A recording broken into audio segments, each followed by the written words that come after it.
لبلديات شمال وشرق سوريا. تم عقد الكونفرنس الثاني لبلديات شمال وشرق سوريا بتاريخ 30/10/2022 وبانضمام 436 عضواً.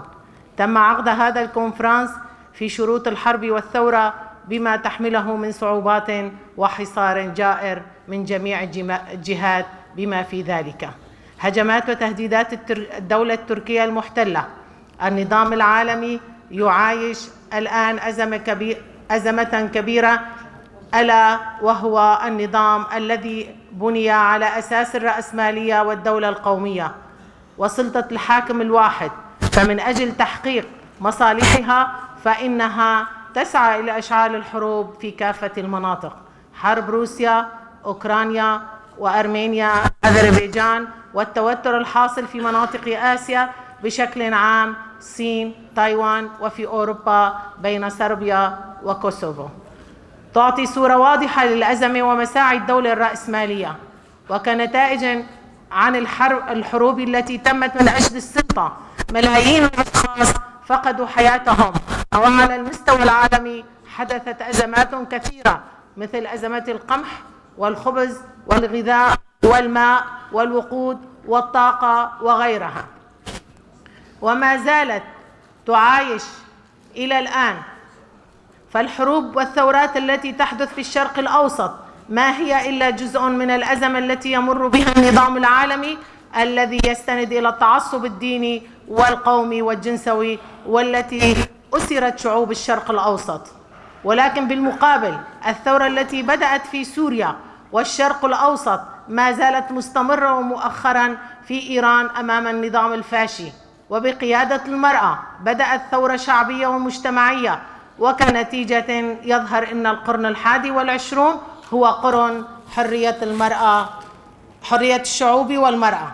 وكحل لكافة الأزمات المعاشة في الوقت الحالي وخاصة في الشرق الأوسط، هناك حاجة إلى العودة إلى الجذور التاريخية الأصيلة للشرق الأوسط التي تتناسب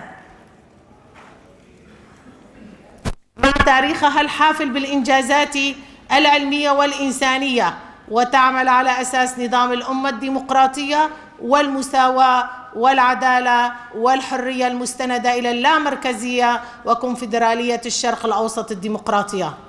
نحن كجزء من القوة الموجودة في الثورة السورية في شمال وشرق سوريا نسعى إلى العمل وفق النهج الثالث المستند إلى فلسفة الأمة الديمقراطية، والتي ستكون الحل الأنسب لسوريا ديمقراطية تعددية.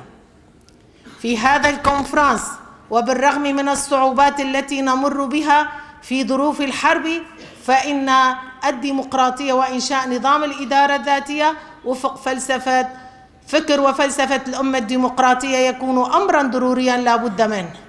وعلى هذا الأساس نسعى إلى إيصال هذه الرسالة إلى كافة الجهات في سوريا.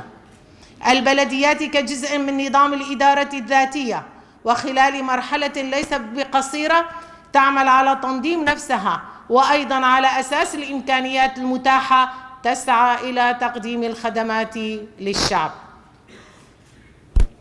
وإن في هذا الكونفرنس يتم بيان دور البلديات في موضوعين أساسيين: 1. أن تكون البلديات ذات دور رئيسي لتطوير الديمقراطية المباشرة. 2. أن تكون أساساً في تقديم كافة الخدمات على المستوى المحلي. وفي هذا الإطار فإن البلديات اتخذت من فكر الأمة الديمقراطية أساساً لتنظيمها، ومن ناحية تقديم الخدمات فإنها عملت على تقديم الخدمات بشكل عادل ومتساوي دون تحيز أو تمييز. وهذا الكونفرنس يستند على هذا الفكر. وفي المرحلة القادمة وعلى أساس مفاهيم الأمة الديمقراطية سوف تنظم البلديات نفسها بصورة أفضل. تم النقاش بشكل موسع حول تنظيم البلديات على أساس أن يكونوا بلديات الشعب وإدارات محلية مستقلة وديمقراطية. تمت الموافقة على 8 بنود تم طرحها. وعلى هذا الأساس فإنه سيتم إعادة تنظيم البلديات على أساس النظام الجديد. الرؤساء المشتركين ومجالس البلديات تنتخب مباشرة من الشعب، وقرارات عمل أي بلدية سيكون مرتبطا بمجلس تلك البلدية من أجل تطوير الديمقراطية المباشرة، وأن تصبح البلديات بلديات الشعب وإدارات محلية.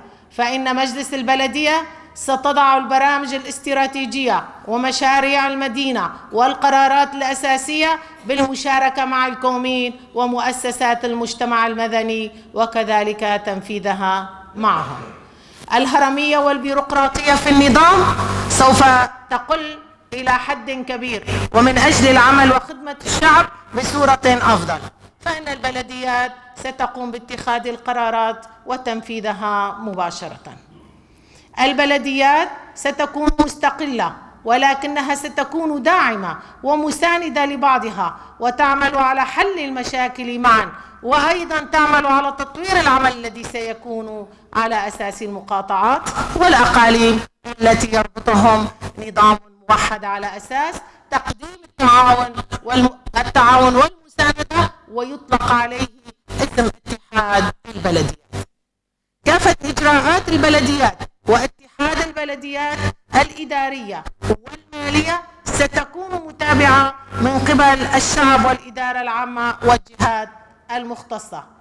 بما يخص العمل من أجل حرية المرأة، ستكون جزءاً أساسياً ومحمياً في نظام البلديات واتحاد البلديات، وستكون قدوة لدعم وتقوية نظام الرئاسة المشتركة بصورة فعالة أكبر. وهذه من المبادئ الأساسية لبراديغما القائد عبد الله أوجلان. وعلى أساس فإن التنظيم الخاص بالنساء من الأهداف الأساسية لهذا الكونفرنس، ومثل ما تم ذكره سابقا، وعلى أساس كافة النقاشات سوف ترفق المواد الثمانية التي كانت موضع أساس لهذا الكونفرنس بالبيان الختامي هذا. في هذا الكونفرنس ومن الناحية الاستراتيجية وتقديم الخدمات تم النقاش بشكل موسع، وكانت هادفة وفعالة في مجال الإعمار وتنظيم المدن التي هي من المواضيع الأساسية للبلديات. فإن المخططات التنظيمية للمدن والقرى معظمها قديمة من فترة ما قبل الثورة، وعلى أساس تلك المرحلة والتقربات السياسية للنظام تم وضع تلك المخططات والبنية التحتية والبناء بشكل عام والاستراتيجيات طويلة الأمد، وعلى أساس تقديم الخدمات كانت ضعيفة وغير مجدية ومتوافقة مع تسهيل حياة المواطنين.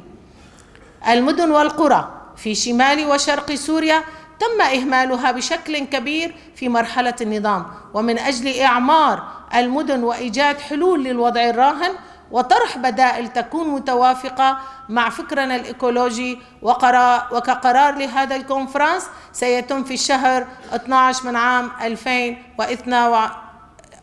2022 بمشاركة مهندسين من كافة أنحاء سوريا ومن العالم أيضا عقد منتدى مدن وقرى إيكولوجيا منظمة عمرانيا. في ظروف الحرب والثورة تم تخريب البنية التحتية في كثير من المدن بشكل كبير. تقديم الخدمات الأساسية يكون صعبا جدا، وبالرغم من تلك الظروف فإنه بحسب الإمكانيات تم تقديم خدمات جيدة، وخاصة في مجال تعبيد وترميم الطرق وعلى مستوى شمال وشرق سوريا. واستنادا إلى الإحصائيات فإن الخدمات بالمقارنة مع ما قبل الثورة قد تطورت إضعافا مضاعفة، والعائق الوحيد كان الإمكانيات التقنية وجودة ونوعية الزفت. في بعض الأحيان كان يؤدي إلى عدم استدامة تلك الطرق. ومن أجل تخطي العوائق المتعلقة بالناحية التقنية والعلمية استنادا على العمل الذي تم الآن سوف يتم خطوات أفضل في الفترة القادمة. في الموضوع الإيكولوجي أيضا تم النقاش، وكانت النتيجة زيادة المتابعة والرقابة على المناطق التي يتم فيها تكرير النفط، بالإضافة إلى المناطق الصناعية والمولدات والمؤسسات ذات الصلة، بالإضافة إلى زيادة المساحات الخضراء وإعادة التشجير بشكل موسع من أجل إعادة التوازن البيئي. وكقرار من الكونفرنس وفي بداية عام 2023 سوف يتم عقد المنتدى البيئي، وأيضا البدء بحملة لكل إنسان شجرة، وذلك لجعل التشجير ثقافة مجتمعية. يكون من أهدافنا التشجيع على أن يقوم كل شخص وفي كل عام بزرع شجرة على الأقل، وعلى أساسه سيتم زراعة ملايين الأشجار سنويا. وفي مجال تنظيم المرأة ضمن البلديات، وفي بداية عام 2023 سيتم عقد الكونفرنس الثاني للنساء في البلديات في شمال وشرق سوريا، وكذلك منتدى عن عمل المرأة في البلديات. وضع المياه في شمال وشرق سوريا ليس منقطعا عن الوضع المعاشي عالميا ومحليا، من حيث اعتبارها مشكلة حياتية أساسية تخص المواطنين، فالمياه الجوفية مرتبطة مع التوازن البيئي، والمياه السطحية مرتبطة بالحرب والسياسة، ولطالما هناك خلل في التوازن البيئي واستمرار الحروب واستخدام المياه كسلاح تبقى المشكلة عالقة ومستمرة. وكمثال على ذلك استخدام مياه نهر دجلة والفرات من طرف دولة الاحتلال التركي يتم بشكل